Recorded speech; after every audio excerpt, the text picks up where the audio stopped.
Has Instagram enraged its entire user base? Is Apple too arrogant for its own good? Can anything save RIM? And are 3D printers the worst thing to happen to DIY technology since, well, I don't know, since anything?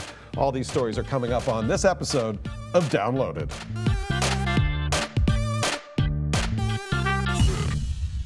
Welcome to Downloaded. This is the show where we gather the most opinionated voices in the tech field today and focus that energy on the stories that are impacting the world of technology, the things we've been talking about all week. We're going to talk about them right here and try and make some sense out of them.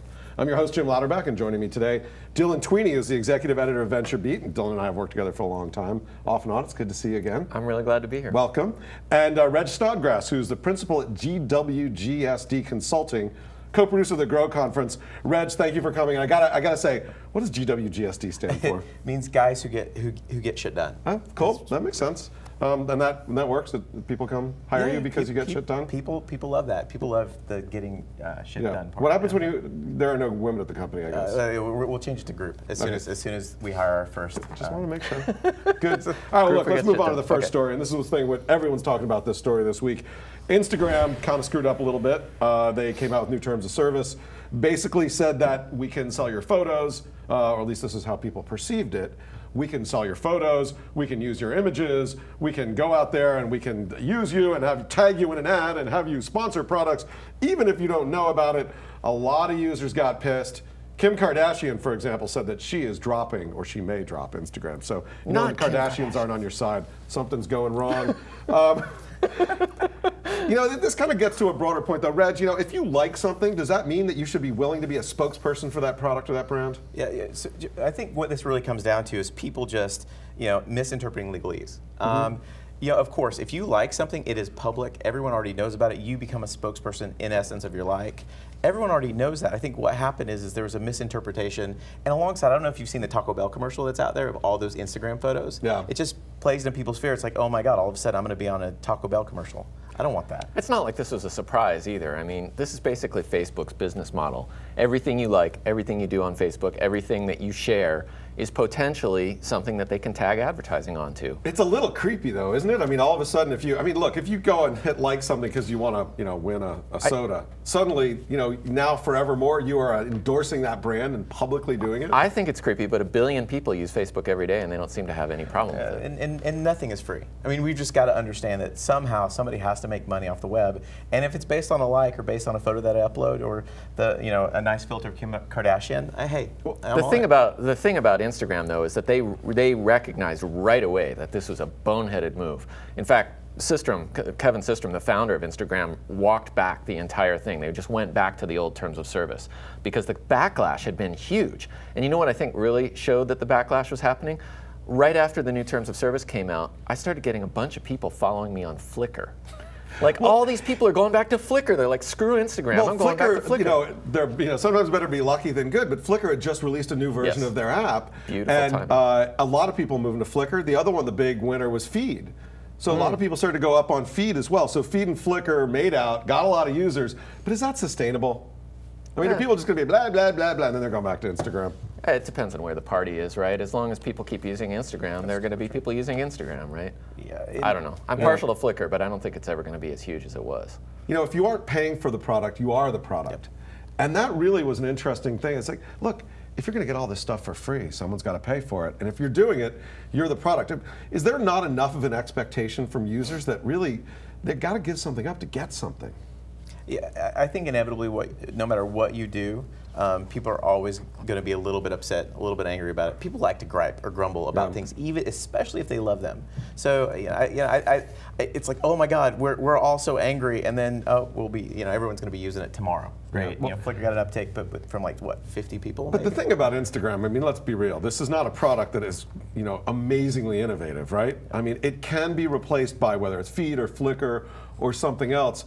And all of these social products, they're really cool, but it's where the party is. Well, Facebook is enormous. Instagram is enormous. When you start talking about 1 billion people, yes, the party could go somewhere else, like it did with MySpace or like it did with Friendster before that, but they had nowhere near the kind of critical mass that Facebook does. So I think it's going to be it would take a really long time for everyone to stop using Facebook and start using something else. So you know, they could make a lot of mistakes. They have a lot of leeway. So the party's not going to move that quickly. Not that quickly. It's a big party. Now let's move on to our next story, which is Apple seems to be playing the thug again with their charging cables and the new Lightning connector. So guy went up on Kickstarter, said, I'm going to create this great charger. It's going to have a Lightning connector. It's going to have the 30-pin connector. You're going to be able to charge all your Apple devices with one thing.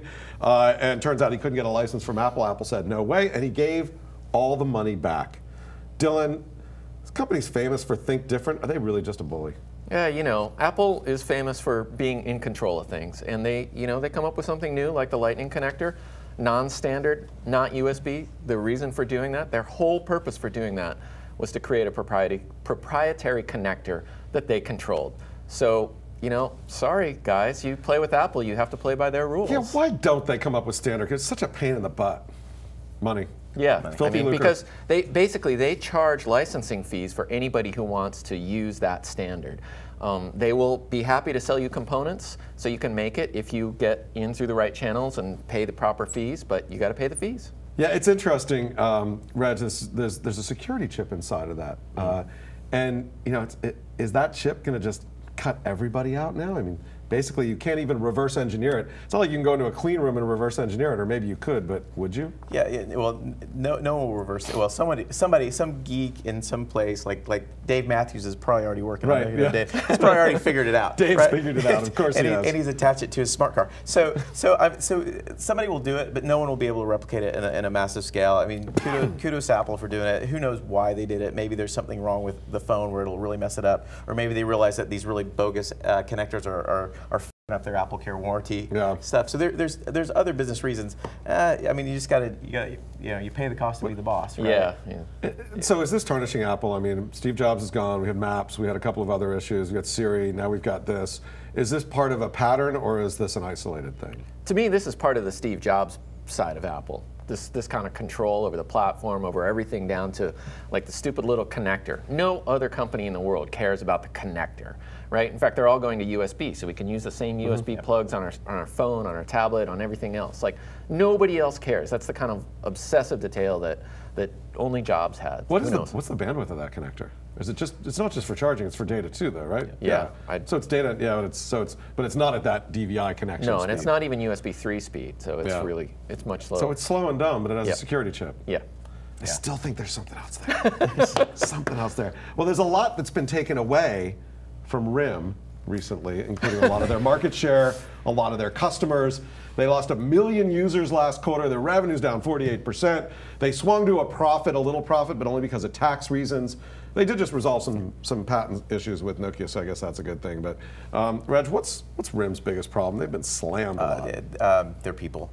Their lack of innovation, their lack of detail to design. They thought that you could make terrible enterprise products with horrible usability, and that people would love it, and that would be their, the enterprise will never roll away from us. But you know what? The whole consumerization of IT has knocked them on their asses, and they're done. And I don't think they'll recover. That's an interesting point, because for years that's exactly how the enterprise market worked. Like, well, we provide security and stability, and the rest of the product can suck, and you'll still pay us millions of dollars a year for the privilege of using it. Exactly. So it worked for RIM for a long time. They were riding high. All right, so let's look a couple years down the road. So RIM comes out with their BlackBerry 10. They still have this deep connection to corporate America. Everybody's running iPhones and Androids, and there's a huge scandal. Data gets stolen, and there's some company goes belly up, or there's big issues. Could there be a trend back towards enterprise-grade cell phones? Yeah, you'll pry an Apple device from every C-level executive and from every chairman of the board before their dead cold hand. You have to pull it away before you'll replace it with a BlackBerry. Well, I see a lot of people in business now who've got the BlackBerry here and the Android or the Apple phone in their other hand, and it's not because they've got a mistress and their wife. It's because they just want two different phones. Yeah, well, unless they're uber geek, it's the above 40 set. All the younger executives that I know are all Apple. Some of them are doing Android, but we make fun of them. I think by the time that scenario rolls around, there are going to be enough kind of enterprise layers on top of the existing smartphone platforms that IT will be able to have all the control it wants. It'll be able to connect these their own apps to their, a secure backend network. A secure layer inside that they can turn on and off. Exactly, and so then they'll be just like, fine, we'll move to Android. Have either of you had a chance to see the BlackBerry 10? If you have, you probably aren't allowed to say, but. Yeah. I've seen screenshots of what supposedly is the BlackBerry 10, and they look kind of ugly. Is the BlackBerry 10 going to save this company? Can anything save this company? I don't know. Can anything save it? Yeah, I don't know. So one of the things that I heard on the inside is that they hired a whole new executive team, and they try to really roll out that innovator's dilemma, where they separated this group of innovative people, and they were just going to try to reinvent the company from the inside out. Lay off everybody. You can't, there was no pass the trash into this unit. And that was a year and a half, 2 years ago, and I think they failed, because I haven't heard anything about them since. Well, a bunch of the people have been leaving now, right? Yep. A lot of that exec team are on the way out. Yep. It's too bad, because look, this is the company that really brought wireless email to all of us. And they did. Remember you remember radio mail, right? Remember back in the 90s with the Mobidem and Ericsson's radio mail and Artis, and these are the guys that actually took that promise and really put email in everybody's pockets in a way that was actually usable. And it is a little bit of the guys who paved the way, the innovator's dilemma, whatever you want to call it. Sometimes, most of the times, the guys who do the innovation and create a big company can't live to the next wave of it.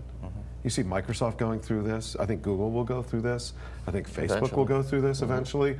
RIM is doing it now, and it's too bad, because anybody who's used one of their devices and enjoyed it, they still have a warm spot in many people's hearts, I think. Right? No? Am I like totally out of it? They're like, I hate those Blackberries. Crackberry addicts, get rid of Blackberry. So let's move on to our last story. We're going to talk about the MakerBot for a minute. MakerBot that makes the 3D printers really cool. You can download plans off the internet, shove them into your printer, print out all these little plastic gewgaws.